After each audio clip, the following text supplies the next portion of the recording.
என் சிறு பிள்ளைகளே, கிறிஸ்து உங்களிடத்தில் உருவாகும் அளவும் உங்களுக்காக நான் மறுபடியும் கர்ப்ப வேதனைப்படுகிறேன். ஒவ்வொரு கிறிஸ்தவனுக்குள்ளும், ஒவ்வொரு உண்மையான தேவனுடைய பிள்ளைக்குள்ளும் கிறிஸ்துவானவர் பூரணமாக உருவாக வேண்டும். அதான் முக்கியம்.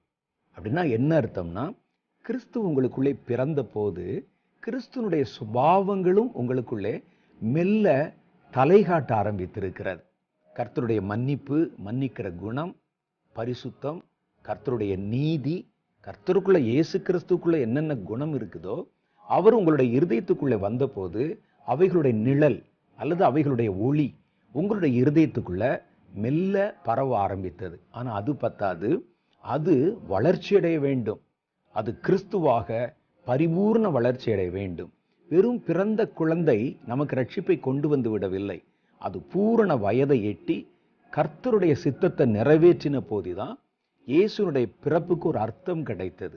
அதே மாதிரி உங்களுடைய இருதயத்திலே பிறந்திருக்கிற கர்த்தர் உங்களுக்குள்ள அவருடைய சுபாவங்களும் குணாதிசயங்களும் கிறிஸ்துவே உங்களுக்குள்ள அப்படியே உருவாகணும் அப்படின்னு வேதத்தில் எழுதப்பட்டிருக்கிறது. பாருங்க, வேதத்துல லூக்கா சுவிசேஷம் 2வது அதிகாரத்தில் 52வது வசனம் சொல்லுகிறது, பிள்ளை பிறந்தது மாத்திரமல்ல, இயேசுவானவர் ஞானத்திலும் வளர்த்தியிலும் தேவ கிருபையிலும் மனுஷர் தயவிலும் அதிகமாக விருத்தி அடைந்தார். அப்ப பிறந்த குழந்தை, அந்த 2வது அதிகாரம் முழுசும் இயேசுவின் பிறப்பை பற்றி சொல்லுகிறது. அதனுடைய முத்தாய்ப்பாக கடைசி பகுதியில் என்ன சொல்றாங்கன்னா, பிறந்த குழந்தை குழந்தையாகவே நின்று விடவில்லை, அவர் ஞானத்திலும் வளர்த்தியிலும் தேவ கிருபையிலும் மனுஷர் தயவிலும் அதிகமாக விருத்தி அடைந்தார். அப்ப ஞானம் என்பது வேதத்தின் அடிப்படையில் 2 ஞானங்கள் சொல்லப்படுகிறது. ஒன்று உலக ஞானம், இன்னொன்று தேவனுக்கு அடுத்த ஞானம். 3வதாய் ஒரு ஞானம் சொல்லப்படுகிறது, பிசாசுக்கு அடுத்த ஞானம். அப்ப கர்த்தர் இங்கே வளர்ந்தது என்பது தேவனுக்கு அடுத்த ஞானம் அல்லது பரத்துக்கு அடுத்த ஞானம். நீங்கள் தேவனை குறித்து அறிகிற அறிவிலும் ஆவிக்குரிய ஞானத்திலும் வளர்ச்சி அடைய வேண்டும். 2வது பாருங்க, வளர்த்தினா ஒரு ஸ்ட்ரென்த்.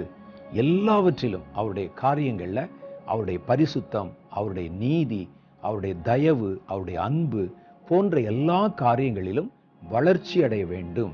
அவர் வளர்ந்தார். அதே மாதிரி தேவனுடைய கிருபையில கர்த்தரோடு கூட இணைந்திருக்கிற அனுபவத்துல இயேசு எப்படி இருந்தாரோ அதே போன்ற குணாதிசயம் உங்களோடு இருக்கணும். வேதத்துல இயேசுவுக்கும் பிதாவுக்கும் இடையில் இருந்த உறவு சொல்லப்பட்டிருக்கிறது. நானும் பிதாவும் ஒன்றாயிருக்கிறோம் என்கிறார். பிதா என்னை ஒரு நிமிஷம் கூட தனியா இருக்க விடவில்லை என்கிறார்.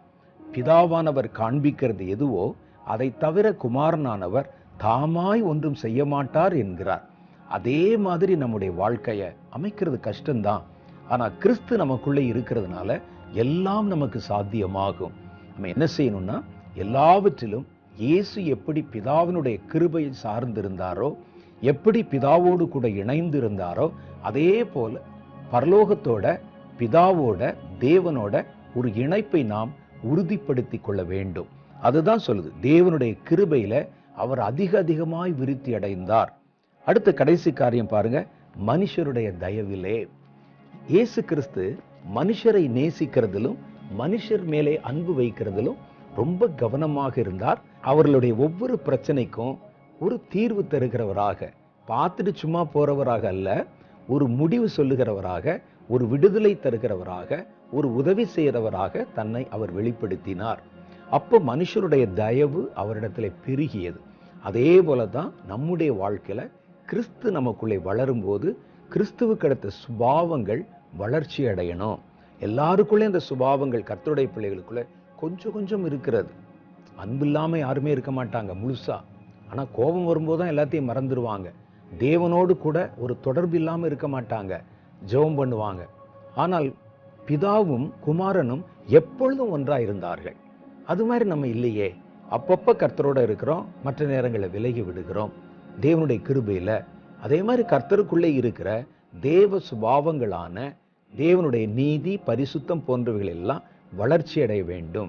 இந்த இடத்துல சொல்லப்பட்டது வெறும் சரீர வளர்ச்சியை சொல்லல, இயேசு உயரமா வளர்ந்தாரு அப்படி சொல்லல, அவருடைய ஆவிக்குரிய வளர்ச்சி.